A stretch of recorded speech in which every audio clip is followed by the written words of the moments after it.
할텐서울 복음방송 주안의 하나 3부 방송으로 이어집니다.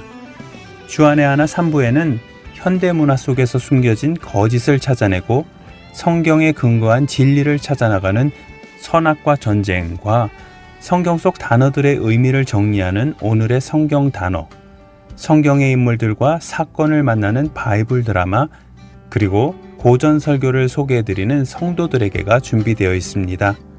먼저 선악과 전쟁 함께 들으시겠습니다.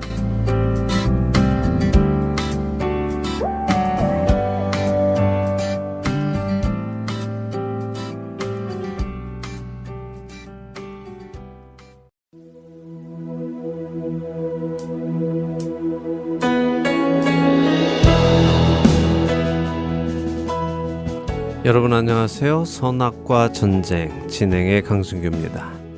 선악과 전쟁, 이 시간은 에덴 동산에 들어와 거짓말로 사람을 미혹하여 하나님으로부터 떠나가게 만든 뱀의 관계에 다시 빠지지 않기 위해서 하나님의 말씀을 기준으로 오늘 우리 시대의 가치관들을 살펴보고 옳고 그름을 분별하고 하나님의 말씀을 따라 살아가기 위해 함께 생각해 보는 시간입니다. 오늘 우리가 사는 세상은 하나님의 말씀인 성경의 권위를 인정하지 않습니다. 물론 세상은 본질적으로 하나님을 거부하기 때문에 하나님의 말씀의 권위를 인정하지 않습니다만, 하나님의 말씀의 권위를 인정하지 않는 그 이유는 세월을 따라 조금씩 변하기는 합니다. 오늘날 성경을 공격하는 사람들이 사용하는 이유 중 가장 큰 이유는 성경이 시대를 역행한다는 것입니다. 성경은 몇천 년 전에 쓰여진 책이고 그렇기에 옛 사고 방식을 그대로 유지하고 있기 때문에 오늘날 현대 시대의 그 가치관을 그대로 수용하자는 것은 시대를 역행한다는 것이죠. 여러분은 이런 주장을 어떻게 생각하십니까? 그렇지, 시대가 변했으니까 성경 말씀도 변한 시대에 맞게 바꾸어서 적용해야지 라고 하시겠습니까? 아니면 아무리 시대가 변해도 하나님의 말씀은 변하지 않으니 성경 말씀을 있는 그대로 따라야 한다라고 하시겠습니까? 사실 둘 다 맞는 말씀입니다. 어느 한쪽으로 치우쳐서는 안 되지요. 그리고 무엇보다 하나님의 말씀의 본질을 우리가 이해하고 기억해야 합니다. 그렇기에 우리에게 분별력이 필요한 것인데요. 예를 한번 들어보겠습니다. 십계명의 마지막 계명은 내 이웃의 집을 탐내지 말라입니다. 그리고 출애굽기 20장 17절은 이렇게 이어집니다. 내 이웃의 아내나 그의 남종이나 그의 여종이나 그의 소나 그의 나귀나 무릇 내 이웃의 소유를 탐내지 말라라고요. 여기 이 말씀을 보면 이웃의 소유를 구체적으로 이웃의 남종이나 여종이나 소나 나귀 등으로 표현합니다. 자, 이 말씀을 두고 요즘은 종을 둔 사람도 없고 소나 나귀를 가진 사람도 별로 없으니 이 말씀은 시대를 역행하는 말씀이다. 오늘날에는 폐기되어야 하는 말씀이다 라고 한다면 그 사람은 본질을 이해하지 못한 것이겠죠.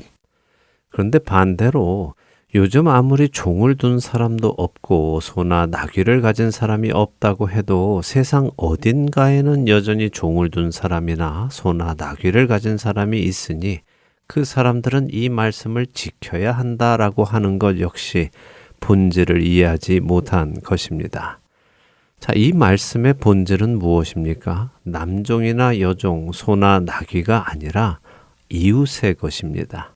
곧 내 것이 아닌 것을 탐내지 말라는 말씀이죠. 하나님께서 내게 허락하신 것을 인정하고 내게 허락되지 않은 것을 내 욕심으로 가지려 하지 말라는 것이 하나님의 말씀의 본질입니다.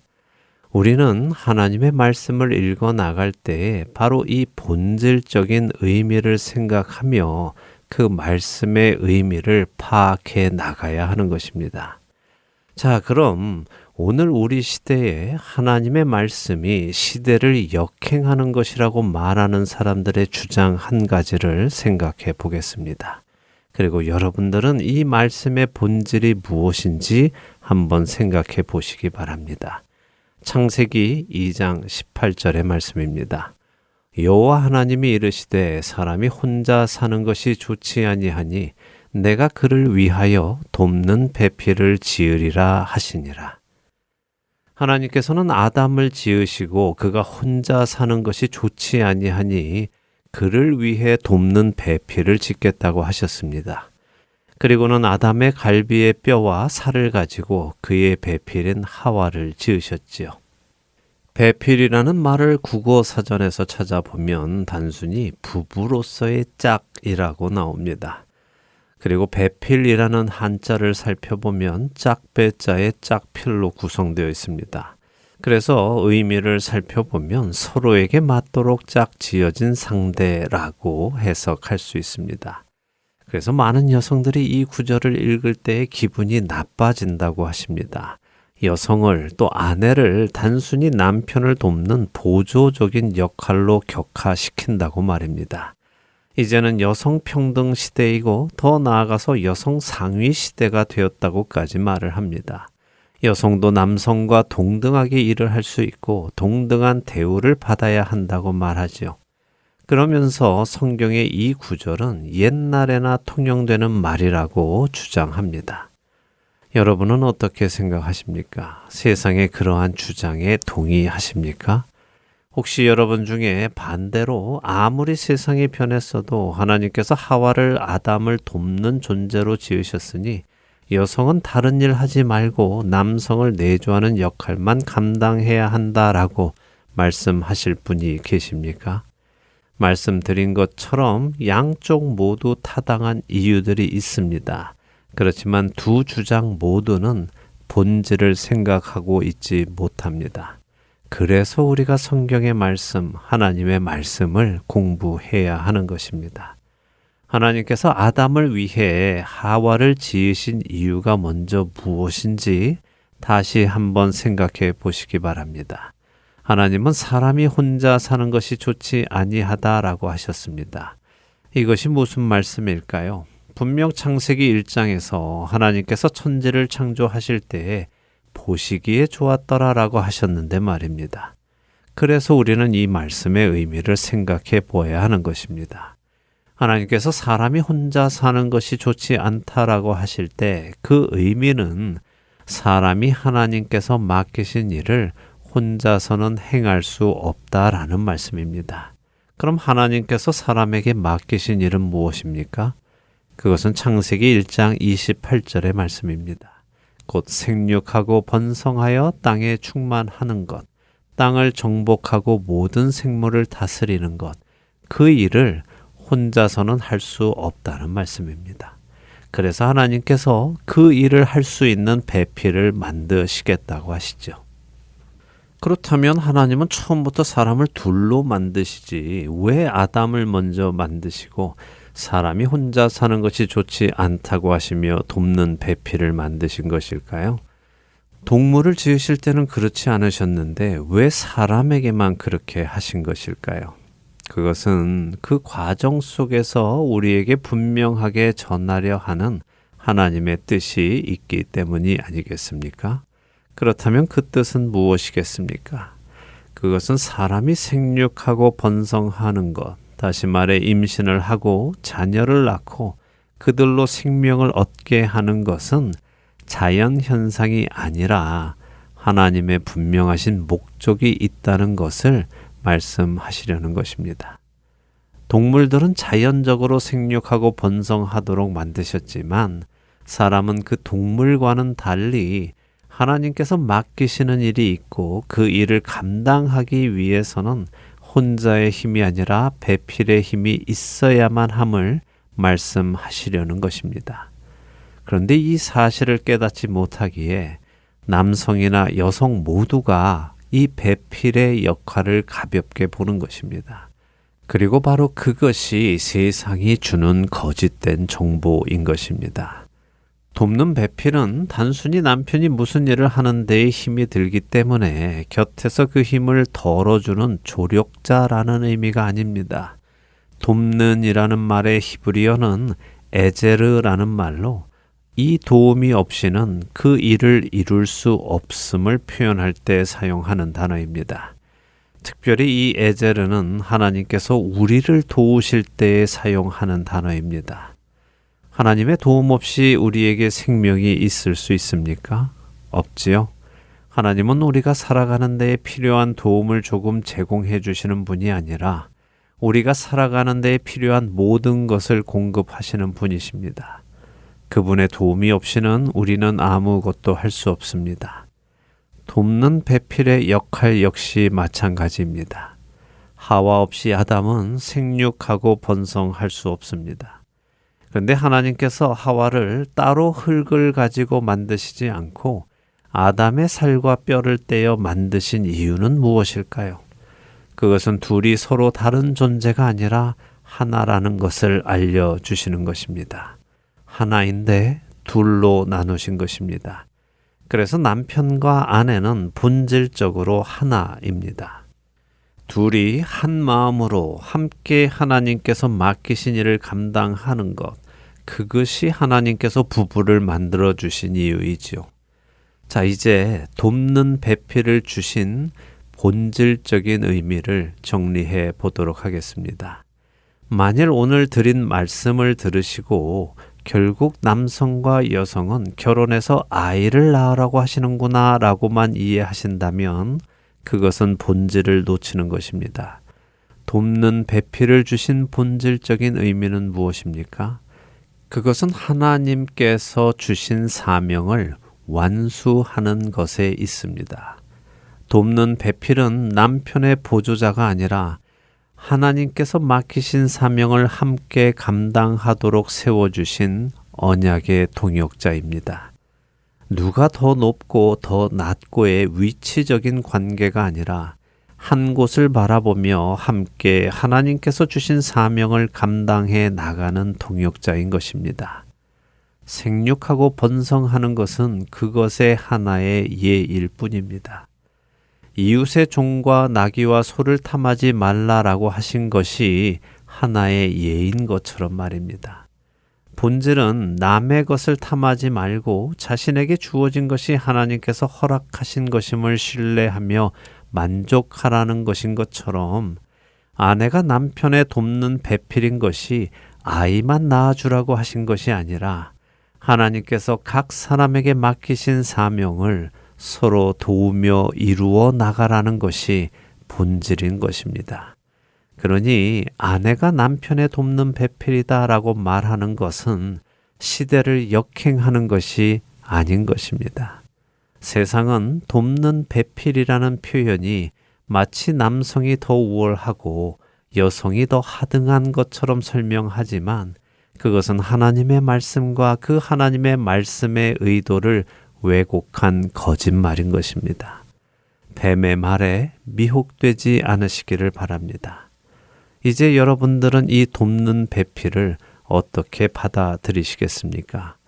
세상의 설명으로 받아들이시겠습니까? 아니면 성경의 설명으로 받아들이시겠습니까? 하나님께서 맡기신 그 고귀한 사명, 돕는 배필의 역할을 남성과 여성 모두가 올바로 깨닫고 하나님께서 맡겨주신 사명을 이루어가는 우리 성도들이 되기를 바랍니다. 선악과 전쟁 마칩니다.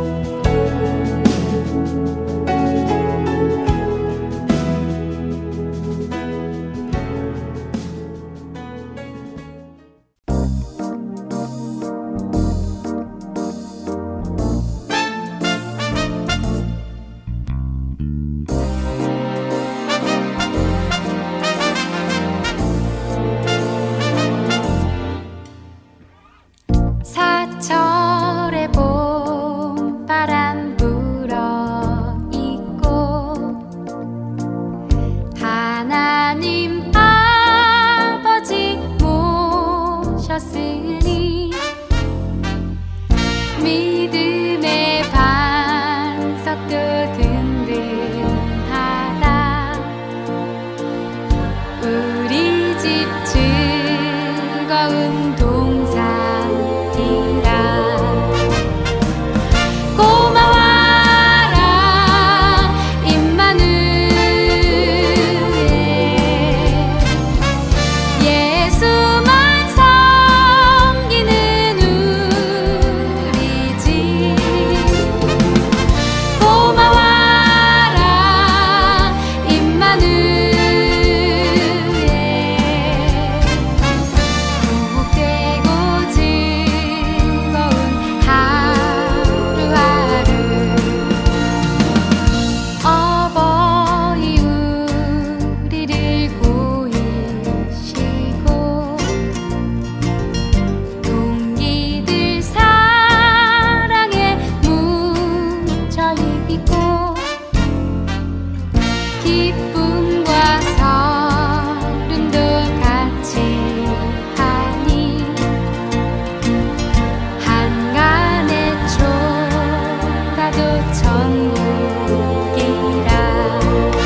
오늘의 성경 단어로 이어집니다.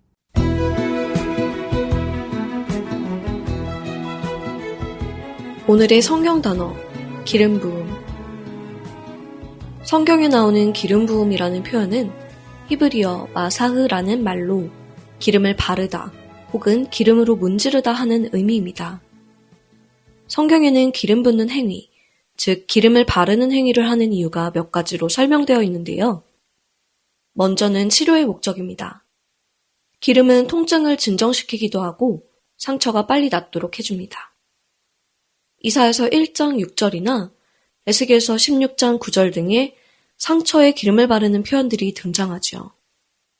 또한 신약 마가복음 6장 13절에도 예수님의 제자들이 병자에게 기름을 발라 고쳤다는 표현이 있고 야고보서 5장 14절도 병든 자들에게 기름을 바르며 기도하라고 하시죠. 기름을 바르는 또 다른 목적은 얼굴에 윤기를 주는 화장의 목적도 있습니다. 시편 104편 15절은 사람의 얼굴을 윤택하게 하는 기름을 하나님께서 주셨다고 표현합니다. 또 누군가 죽어서 장례를 할 때 기름을 바릅니다. 예수님께 옥합의 향유를 부은 여인의 행동을 예수님께서는 장례를 준비한 것이라고 마가복음 14장 8절에서 말씀하십니다. 그런데 이 두 가지 이유보다 더 중요한 이유가 있습니다. 그리고 우리가 반드시 알아야 하는 이유가 있죠. 그것은 바로 거룩하게 구별하기 위한 목적입니다. 하나님을 대신하여 백성을 다스릴 왕, 하나님을 대신하여 백성들에게 말씀을 전할 선지자, 그리고 백성들을 대신하여 하나님 앞에 나아와 제사를 지낼 제사장, 이 세 부류의 사람들을 선택하여 기름을 부었습니다. 이들이 자신들에게 맡겨진 일을 감당하기 위해서는 다른 사람들로부터 거룩하게 구별되어야 했기 때문이죠. 기름 부음 받는 것을 히브리어로 마사흐라고 말씀드렸죠? 그럼 기름 부음 받은 자는 무엇 할까요? 네, 맞습니다. 바로 메시아입니다. 우리의 구세주 예수님은 바로 이 세 가지 부류의 기름 부음을 받으신 유일하신 기름 부음 받은 자, 메시아이십니다. 그분은 하나님 아버지로부터 만물을 다스릴 권세를 받으신 참된 왕이시며 하나님의 말씀을 우리에게 전해주신 선지자이시며 우리를 대신하여 하나님 앞에 나아가 제사를 지내신 대제사장이십니다. 히브리어 메시아를 신약의 헬라어로 번역을 한 것이 크리스토스입니다. 우리가 예수님을 그리스도라 부르는 의미는 그분이 바로 구약의 메시아, 기름 부음 받으신 분이시다 라는 의미를 담는 것이죠. 예수라는 이름은 사실 흔한 이름이었습니다. 그렇기에 단순히 예수라고 하면 수많은 사람들이 있습니다. 우리는 아무 예수나 믿는 것이 아니라 메시아이신 바로 그 예수님을 그리스도로 믿는 것입니다. 오늘의 성경 단어 마치겠습니다.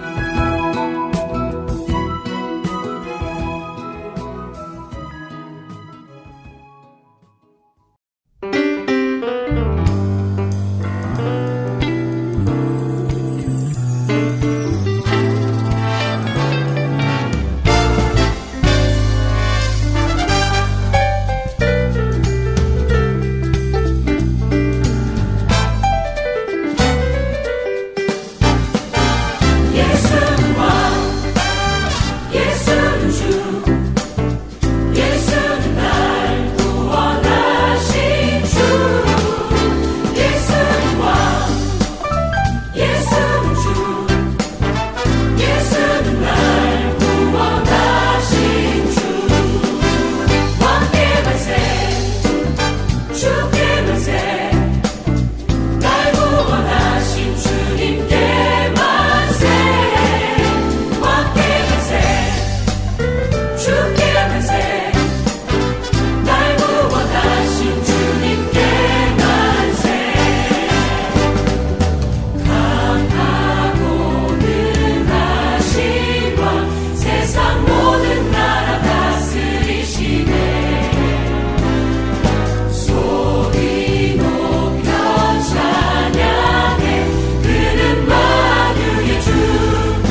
나는 소리요, 빈들에서 외치는 소리요.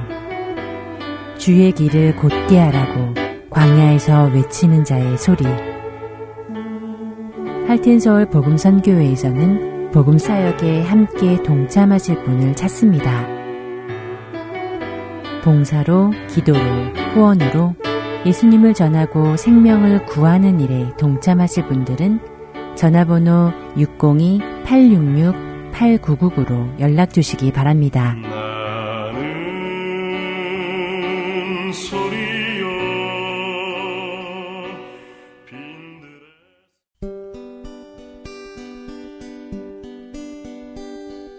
기쁜 소식 사랑으로 땅끝까지 전하는 아랜소.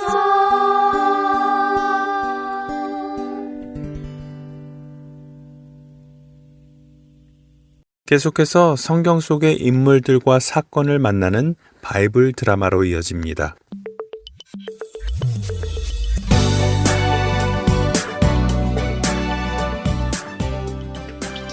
시청자 여러분 안녕하세요. 바이블 드라마 열왕기 편 진행의 박용규입니다.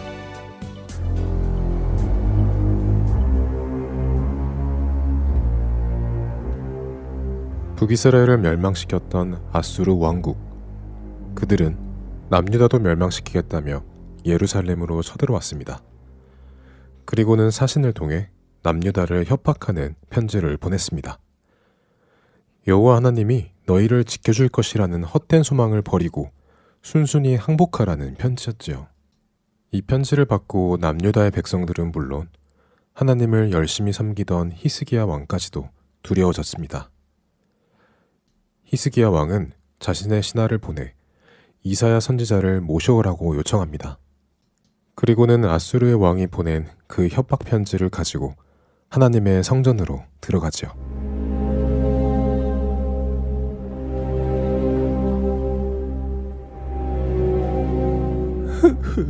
하나님, 이를 어찌하며 쫓겠습니까?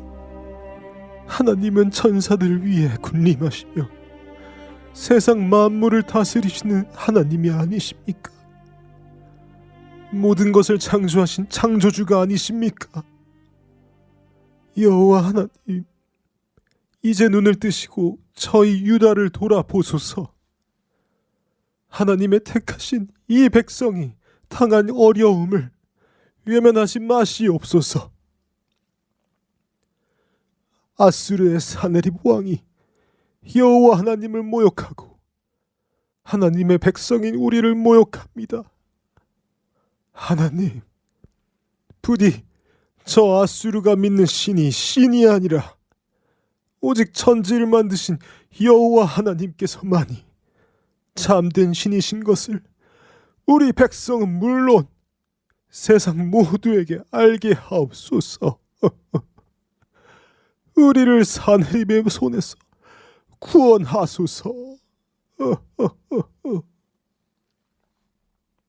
한편 이사야 선지자는 히스기야 왕의 기도 요청을 받고는 하나님께 먼저 구합니다. 여호와 하나님, 아수르가 우리 형제 북이스라엘을 멸망시키고는 이제 남유다에까지 왔습니다. 이것이 하나님의 뜻입니까? 히스기야 왕과 백성들이 두려워하고 있습니다. 이사야 선지자가 하나님께 구하자 하나님께서는 이사야 선지자에게 말씀하기 시작하셨습니다.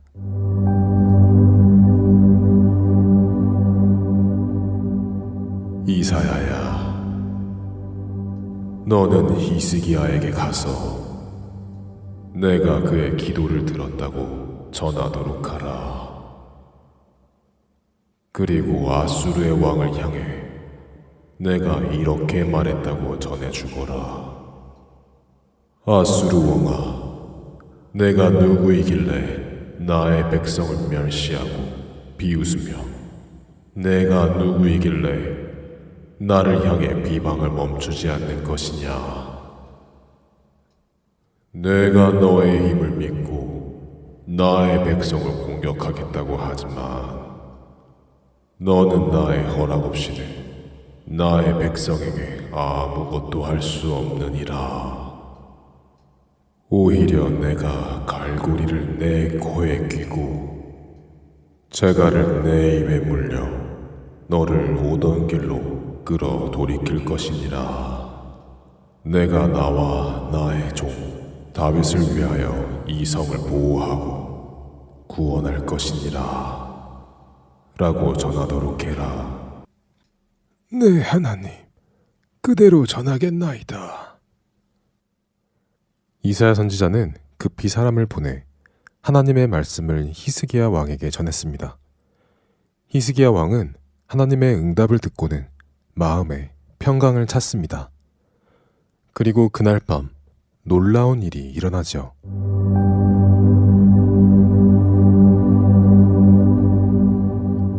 하나님께서 보내신 천사들이 캄캄한 밤에 예루살렘 성을 둘러싸고 있던 아수르 군대 진영에 나타났습니다.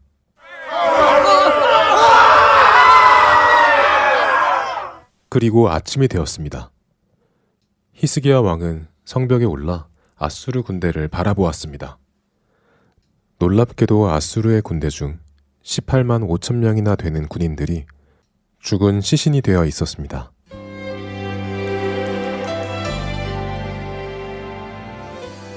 아니, 이럴 수가. 어떻게 하룻밤 사이에 이 많은 아수르의 군사가 죽을 수가 있는가? 우리는 아무런 일도 하지 않았는데. 오, 하나님. 하나님께서 이사야 선지자님을 통해 하신 말씀대로 하나님께서 우리 백성들을 지키시는군요. 감사합니다. 감사합니다. 히스기야는 하나님의 놀라우신 능력을 보고 감동하여 하나님을 찬송했습니다. 한편 아수르의 왕 사네립은 충격에 빠졌습니다. 아니, 어떻게 된 것이냐? 어떻게 하룻밤 사이에 나의 용맹한 군사 18만 5천 명이 아무 이유도 없이 송장이 될 수 있는 것인가? 혹시 이스라엘의 신 여호와가 이런 일을 일어나게 한 것인가? 믿을 수 없군. 믿을 수 없어. 안 되겠구나. 여기 이렇게 남다가는 남은 저 군사에게도 무슨 일이 날지 모르고 내 목숨도 위험하니 철수를 해야겠구나. 아수르의 왕 사네립은 그 아침엔 충격을 받고는 자신의 군사를 이끌고 아수르의 수도인 니느웨로 돌아갑니다. 하나님께서 이사야 선지자에게 예언하신 것처럼 사네립은 패배의 고통을 가지고 오았던 길을 되돌아갔습니다. 사네립이 니느웨로 돌아가서는 자신의 신인 니스록의 신전에 들어가 경배를 하려 했습니다.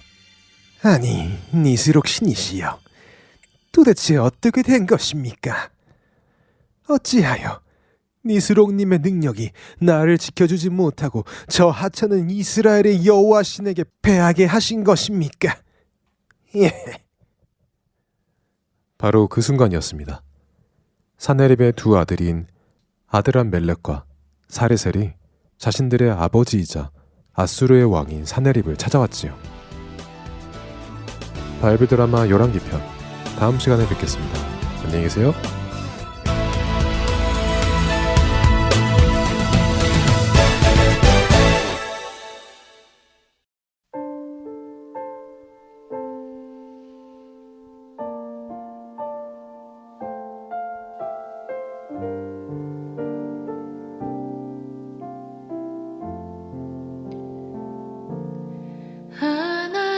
하나님은 너를 지키시는 자, 너의 우편에 그네 되시니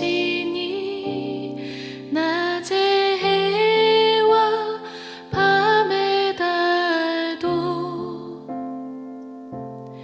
너를 잊지 못하리. 하나님은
하나님은 너를 지키시는 자.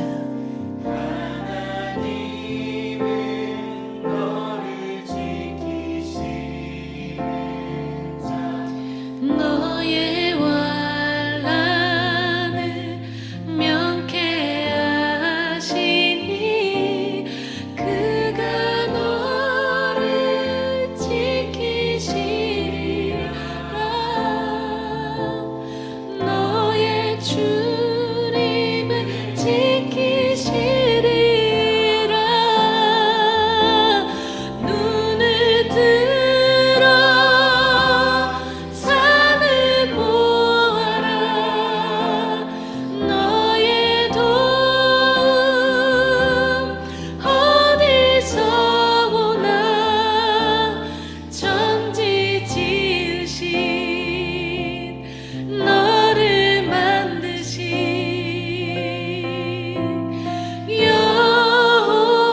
여호와께 눈을 들어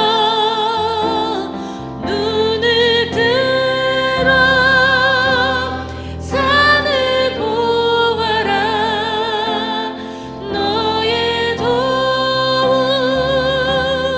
어디서 오나. 천지 지으신 너를 만드신 여호와께 예배합니다. 예배합니다.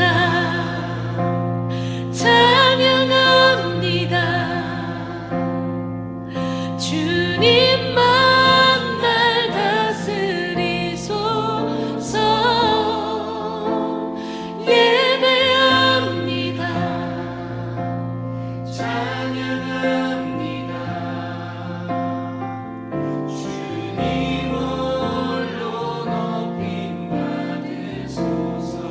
우리 함께 할게요. 완전하신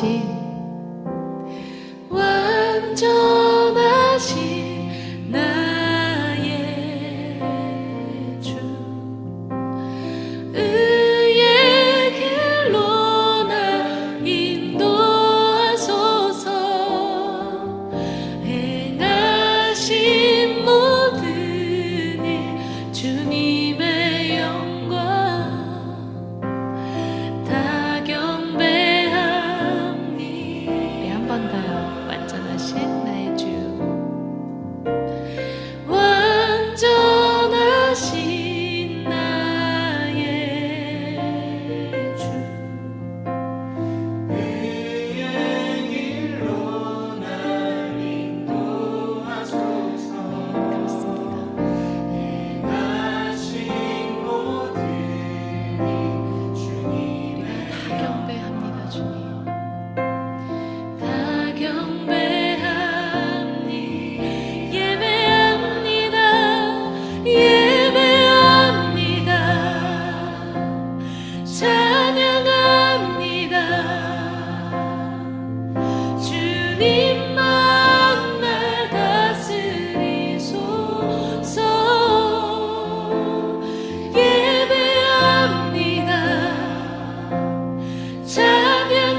주옵소서. 아멘.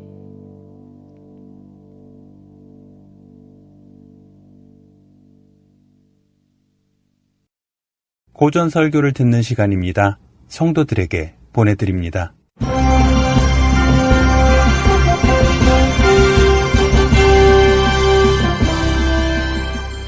여러분 안녕하세요. 성도들에게 진행의 권혁준입니다. 성도들에게 이 프로그램은 지난 시대의 외국 설교자들의 설교를 여러분께 읽어드리는 시간입니다. 오늘은 1897년에 태어나 1963년 소천한 미국 복음주의 목사인 A.W. 토저의 십자가에 못 박혀라 일부를 읽어드립니다. 하나님의 얼굴을 가리는 베일에 대해 계속 나누겠습니다. 하나님을 가리는 베일 중에 하나는 두려움입니다. 두려움의 아버지는 불신앙입니다. 두려움에 사로잡힌 사람의 눈에는 하나님 얼굴의 미소가 뒤틀려 보일 것입니다. 하나님께서 우리에게 가장 좋은 것을 주기 원하신다는 것을 믿습니까? 아니면 그분의 선한 뜻을 보지 못하게 가리는 두려움이 우리 마음에 조금이라도 있습니까? 우리의 상황을 보고 그분의 미소가 우리를 향하고 있는지를 판단해서는 안 됩니다. 고개를 들어 그분의 미소 짓는 얼굴을 보는 대신 우리의 상황을 둘러보게 만드는 것이 바로 두려움입니다. 풀무불 속에 던져진 3명의 히브리 소년들이 그들과 함께 계신 하나님보다 그들 주변의 불길을 더 의식했다면 낙심했을 것입니다.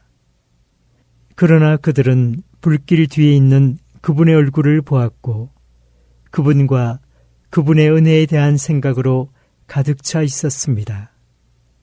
그렇기 때문에 그들이 풀무불에서 나왔을 때의 상태에 대해 성경은 다니엘서 3장 27절에 나오는 것처럼 머리털도 그을리지 아니하였고 불탄 냄새도 없었더라 라고 증언합니다. 다음으로 신자들이 돈 때문에 하나님의 얼굴을 보지 못할 수도 있습니다. 세상을 살다 보면 돈 문제에 복잡하게 얽혀들기 쉽습니다. 돈이 많은 것도 문제가 될 수 있고 돈이 없는 것도 그럴 수 있습니다. 잠언 30장 7절에서 9절입니다.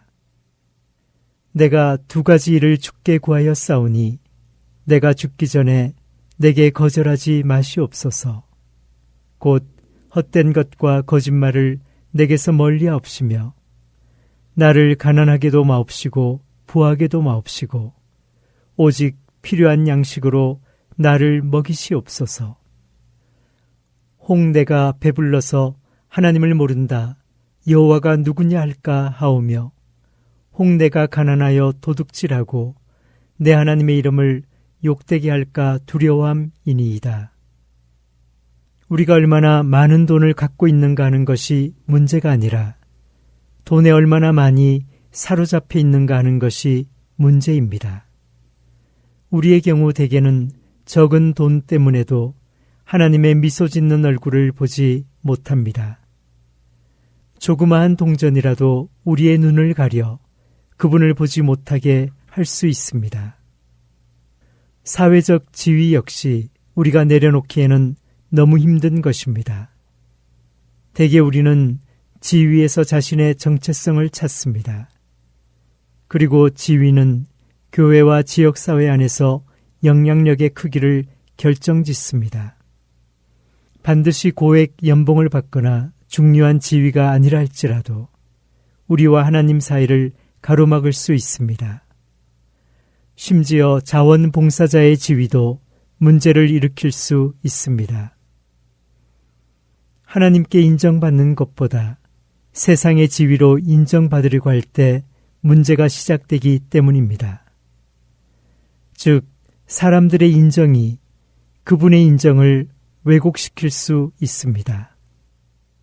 삶의 여러 부분에서 발견되는 이런 베일들이 겉으로는 아무런 해를 끼칠 것 같지 않지만 하나님의 얼굴을 가리는 위험스러운 것이 될 수 있습니다. 이것을 깨달은 신자들은 베일들의 위험성을 간파하고 지혜롭게 피해가지만 어떤 신자들은 약속의 땅을 향해 나아가려 하지 않습니다. 십자가에 못 박힌 삶을 향해 가기 위한 수고와 헌신을 하려 하지 않습니다. 그러나 우리는 영적 눈을 가리는 베일을 찢어버려야 합니다. 그렇게 하면 하나님의 미소 짓는 얼굴의 광채를 보게 될 것입니다. 그분은 언제나 미소 짓고 계십니다. 내가 이제까지 언급한 모든 베일들이나 심지어 마귀조차도 우리를 향한 그분의 미소를 막을 수 없습니다. 마귀가 그분의 얼굴과 우리 사이에 폭풍우를 일으킨다 할지라도 그분은 미소 짓고 계십니다. 당신이 그분의 미소를 보기 위해 앞으로 전진하는 것이 그분의 뜻이라는 것을 기억하시기 바랍니다. 그분을 가리는 베일을 치는 것은 우리 자신입니다. 우리 하나님께서는 사랑을 위해 질투하시는 분이시기에 경쟁자를 용납하지 않으십니다. 만일 당신이 그분의 경쟁자를 만든다면 그 경쟁자가 당신과 그분 사이를 가로막을 것입니다. 지금 나는 당신이 그분과 연합해 있지 않다고 말하는 것이 아닙니다. 당신이 은혜로 말미암아 의롭다함을 얻은 사람이 아니라고 말하는 것도 아닙니다. 내가 말하고 싶은 것은 하나님의 사랑의 미소의 밝은 빛이 그분의 경쟁자 때문에 차단될 수 있다는 것입니다. 그 밝은 빛이 차단되면 그분을 온전히 사랑하고 그분께 합당한 찬양을 돌릴 수 있는 능력이 사라집니다. 베일들을 찢어서 밟아버리십시오. 그러면 이제까지 당신을 괴롭히던 모든 것들이 그 베일 아래에서 모습을 드러낼 것이며 그로 인해 당신에게 있던 근심 걱정들이 사라질 것입니다. 당신의 머리 위에 맑고 푸른 하늘이 나타날 것입니다. 그리스도께서 다시 죽으실 필요가 없습니다. 십자가를 다시 세울 필요가 없습니다. 그분이 이루신 속죄에 다른 무엇을 보탤 필요가 없습니다. 하나님은 그분의 백성을 향해 계속 미소 짓고 계십니다. 하지만 안타깝게도 베일이 그분의 얼굴과 미소를 가리는 것입니다. 베일을 벗어버리기 위해서 우리는 성령 충만해야 합니다. 얼마만큼 성령 충만해야 하는지에 대해 말하는 사람이 있다면 그의 말을 듣지 마십시오. 그것에 대해 말할 수 있는 분은 오직 하나님이십니다. 거짓 선생들은 흥분하지 말고 열광하지 말라라고 가르치지만 그들의 말을 듣지 마십시오. 지난 세대를 이끌어온 것은 복음주의적 교파들이었습니다. 하지만 지금 근본주의라고 불리는 것이 머지않아 자유주의로 변하고 말 것입니다. 그렇게 되지 않으려면 이제 성령을 다시 교회 안에 모셔야 합니다. 하나님의 얼굴의 빛이 우리에게 비추게 하고 우리 영혼의 촛불이 밝게 빛나게 해야 합니다. 요한복음 8장 12절에서 나는 세상의 빛이니 라고 말씀하신 분의 놀라운 영적 조명을 느끼고 알아야 합니다. 이렇게 말하는 내가 광신자입니까? 만일 그렇다면 나는 하나님께 더 많은 광신자를 보내달라고 기도할 것입니다. 진짜 광신은 성경의 교훈을 거스르고 잘못 해석할 뿐 아니라 이상한 것을 자꾸 덧붙이는 것입니다. 내가 지금 말하는 것은 성경을 잘못 해석한 것이 아닙니다. 내 말은 믿음의 교리 위에 서 있습니다. 이 믿음은 지금도 살아있는 우리 영적 조상들의 믿음입니다. 질문은 간단합니다. 교만과 완고함의 베일, 고집의 베일, 종교적 야심의 베일, 소유권 주장의 베일, 두려움의 베일, 돈이라는 베일, 우정의 베일, 그리고 사회적 지위의 베일을 찢어버릴 마음이 있습니까? 이런 베일을 당신의 발로 밟아버리겠습니까? 어쩌면 이런 베일들이 당신의 눈을 오랜 세월 동안 가리고 있었을지도 모릅니다. 그것들을 우회하여 지나가기 위해 기도했지만 별로 효과를 보지 못했을 것입니다. 효과를 보려면 그것들을 발로 밟고 그 위에 올라서야 합니다. 하나님의 평안이 당신에게 임하지 못하도록 가로막았던 모든 것을 치워버리고 그분의 밝은 빛을 보십시오.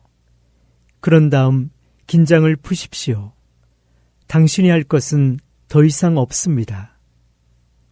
우리 하나님께서는 즐거운 마음으로 당신을 도와주시려고 기다리십니다.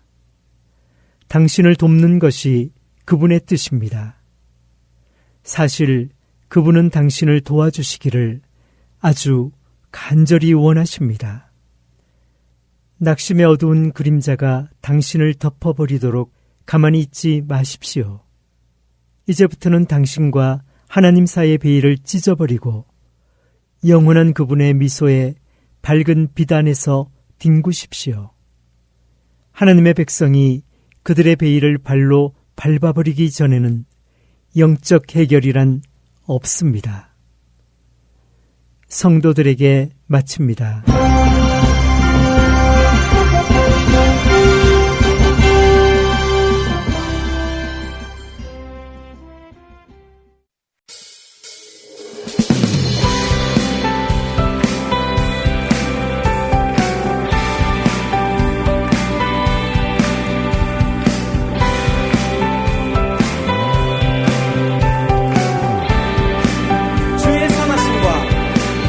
주의 선하심과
내 영혼아 일어나 주의 빛 발하라.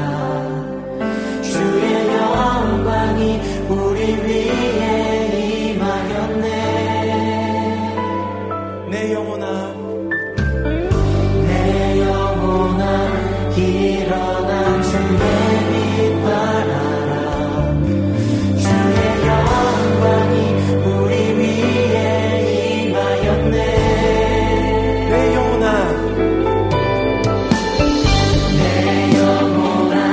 일어나 주의 빛 발하라. 주의 영광이 우리 위에 임하였네.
비추시네.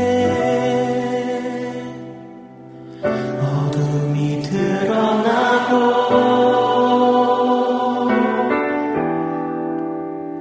나의 숨은 어물에서 벗어나게 하시네.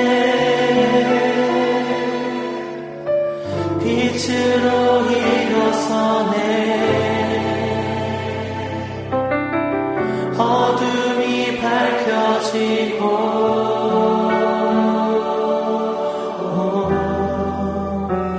빛 되신 우리 주와 그 생명길 가네. 빛으로 비추시네. 어둠이 드러나고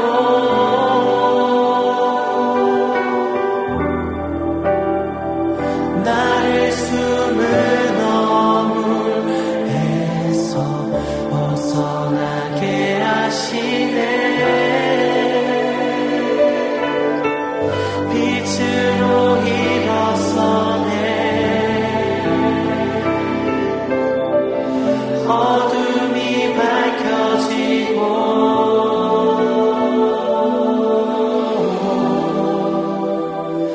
빛 되신 우리 주와 그 생명길 가네.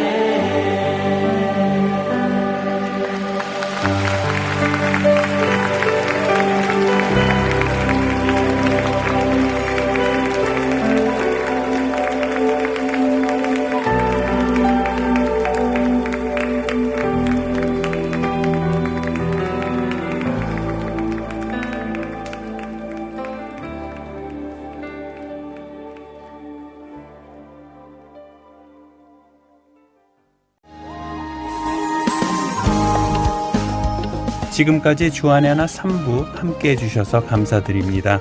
계속해서 주안의 하나 4부로 이어집니다. 감사합니다.